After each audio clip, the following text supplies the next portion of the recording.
All right, thank you, Bob. So now let's bring in Annie Rose Ramos. She is in Anne Arundel County live. Anne Arundel County, of course, one of the hardest hit areas earlier this week. And as expected, Annie Rose, the county, this time getting ahead of it, gearing up against round two.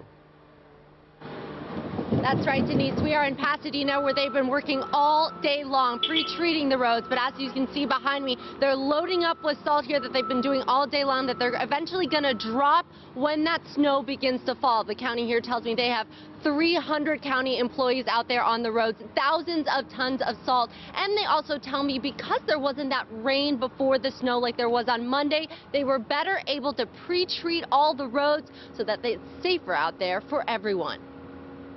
It's a 1-2 punch with snow expected for the second time in 1 week here in Maryland. Mother Nature is challenging. And preparations are underway. Chopper 13 capturing salt being loaded onto a line of trucks in southeast Baltimore as other counties do the same. We're going to be putting brine on the roads and to prepare for snow. And as always, we prepare for the worst. Monday's storm brought several inches of snow to areas including Anne Arundel County. It was bad.